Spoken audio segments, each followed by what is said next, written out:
Every action carries a story. Every choice leaves a legacy. Welcome to Farmer's Legacy Story, where ordinary actions produces extraordinary result. A truck rolled up before sunrise, tires crunching over frost-hardened gravel. The driver backed toward the old barn, hydraulics groaning as the bed tilted and hundreds of pounds of scrap leather slid onto the dirt in a heap of curled edges and offcuts. He didn't knock. He never did. By the time the porch light flicked on, he was already pulling back onto the county road, taillights shrinking into the dark. Inside the farmhouse kitchen, a woman named Ruth Calloway stood at the window with a mug of coffee going cold in her hands, watching the pile the way she'd watched it every few weeks for the better part of a year. Her neighbors thought the tannery was paying her to take its garbage, or worse, that she was too proud to admit she was hauling trash for pennies. Her own brother-in-law had asked, not unkindly, if she needed help figuring out what she was doing with her life. 9 years later, people would drive 2 hours and wait in line outside that same barn, now a manufacturing floor, to buy something built from those very scraps. What happened in between is the part nobody saw coming. Ruth was 44, recently widowed, and 3 years behind on more bills than she liked to count. The farm her husband had left her wasn't failing exactly, it was just quietly not enough. She wasn't a craftsman. She wasn't an engineer. She was curious, stubborn, and had time on her hands after the chores were done, which in her mind was its own kind of currency. If stories of determination, family, and the quiet wisdom hidden in the most common places move you, subscribe and join us weekly. Drop a comment and tell us where you're watching from. We'd love to know how far this story has reached. The tannery sat 6 miles down the highway, processing hides for furniture makers and auto interiors. Every run left behind irregular offcuts, pieces too small, too oddly shaped, or too marked with natural grain variation to sell to its usual buyers. Disposal cost money. A foreman named Dale, who'd known Ruth's husband, mentioned one day that he needed somewhere to dump the scrap that wasn't a landfill fee. She said her barn was empty. That was the whole negotiation. For the first few months, she didn't touch it. It just piled up, weather-beaten, curling at the edges. Then one October evening, sorting through it for something to burn in the stove, she noticed the leather beneath the top layer. The pieces that had been shielded from rain were still supple, still strong. Full grain, some of it. The kind of material that, cut right, could outlast a decade of use.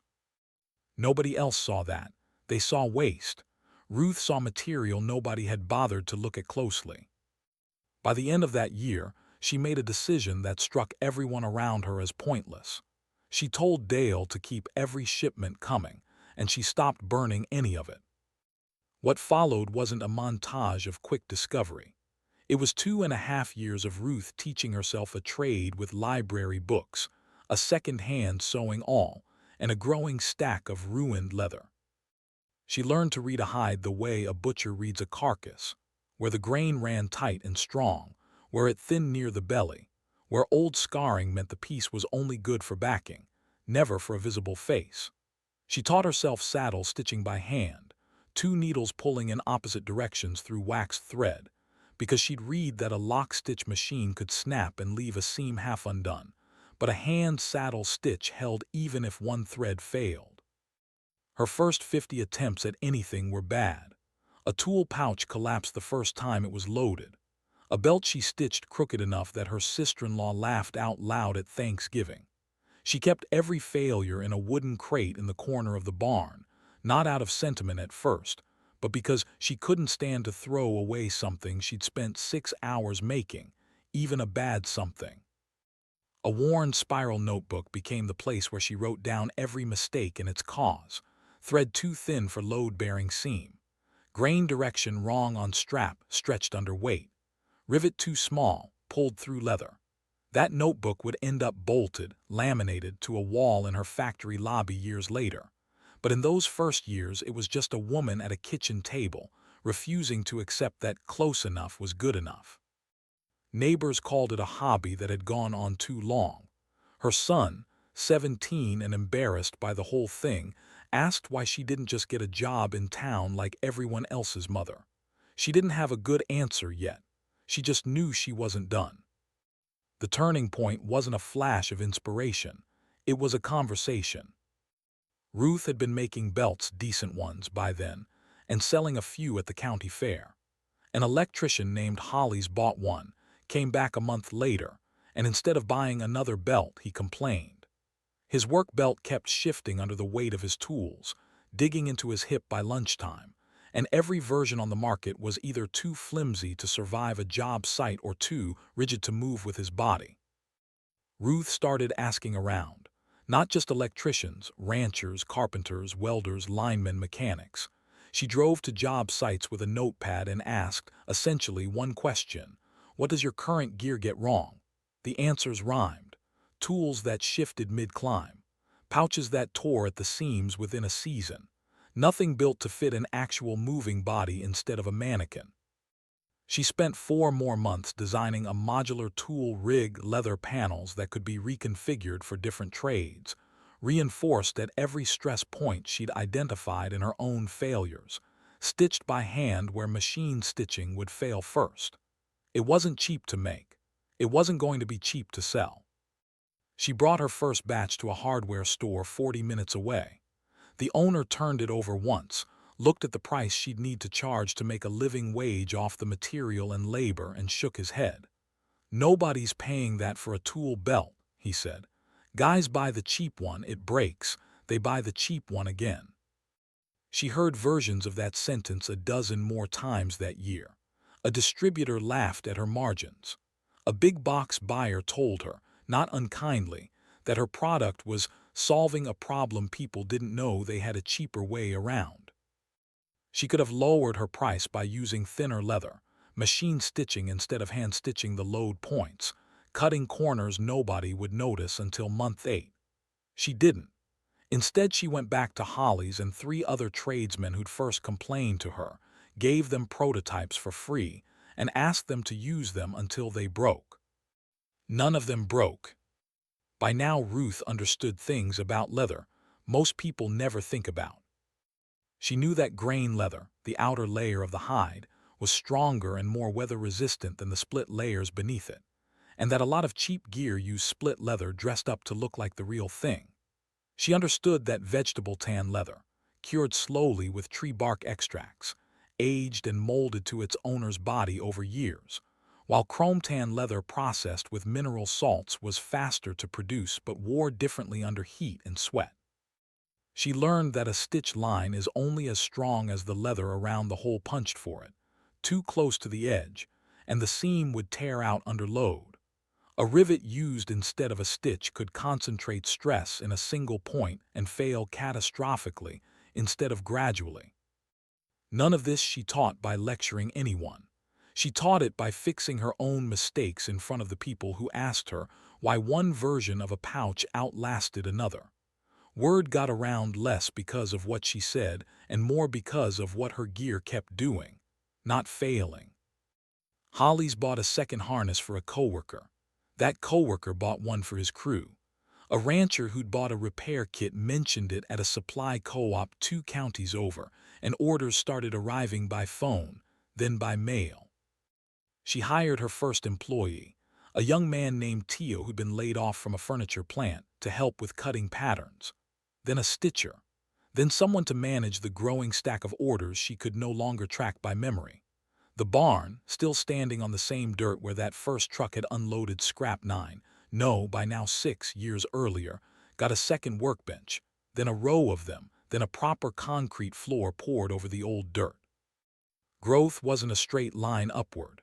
It was small, earned steps, 20 orders becoming 80, 80 becoming 300, each one only possible because the last batch hadn't let anyone down.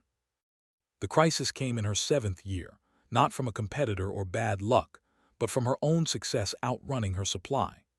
The tannery's output had shrunk after a slowdown in furniture manufacturing, and Ruth suddenly didn't have enough scrap leather to fill the orders she'd promised. At the same time, a larger manufacturer noticed her modular design gaining traction and released a cheaper imitation, thinner leather dressed up with the same silhouette, sold at half her price. For a few brutal months, orders slowed. Tio told her later he genuinely thought they might have to close the doors. What saved her wasn't a stroke of luck. It was the notebook, years of documented failure points that let her redesign a leaner product using less material without losing structural integrity. Something a copycat working from a photograph could never reverse engineer. It was the relationships she'd built with tradesmen who trusted her gear enough to wait the extra few weeks for real supply instead of switching to the cheaper knockoff. And it was Dale, the old tannery foreman, who quietly started setting aside every usable offcut instead of the whole undifferentiated dump, effectively doubling her usable yield without costing the tannery anything extra. The company survived. It came out of that year leaner, better documented, and harder to copy than before. 9 years after that first pre-dawn truck delivery, the tannery's owner, a man who had never once visited the barn himself, who'd only known Ruth's operation as a line item marked scrap disposal, no cost, came to see what his company's waste had become. He walked through a manufacturing floor employing 11 people from the same rural community that had once laughed at Ruth's crate of failed prototypes. He saw the original notebook mounted on the lobby wall, its pages soft and yellowed, sentences like grain direction wrong on straps still legible in Ruth's cramped handwriting.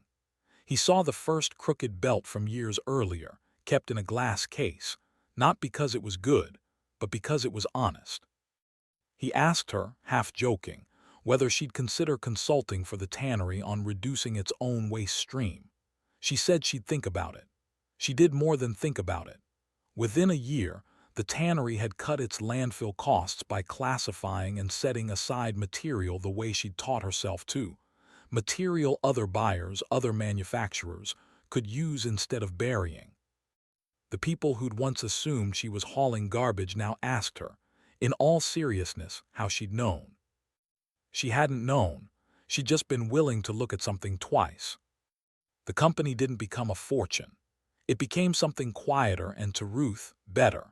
11 families with steady work in a town that had been losing people for a decade. An apprenticeship program where 2 teenagers who might otherwise have left the county learned hand-stitching from Tio, who'd learned it from Ruth, who'd learned it from library books, and a crate of failures nobody else wanted to keep. The barn is still standing, though it's mostly storage now. The real work happens in the building next to it. But if you walk in, the first thing you still see, bolted to the wall, is that notebook. Ruth never framed her story as a lesson about leather or belts or even business. When people ask her what she'd tell someone starting from nothing, she tends to say something simpler. Most opportunities aren't hidden. They're just sitting in plain sight, in a pile everyone else has already decided not to look at twice. What lesson stayed with you from Ruth's story? Drop it in the comments. We are interested in your feedback. Tell us where you're watching from. This community reaches further than you'd think, and if stories like this one matter to you, subscribe.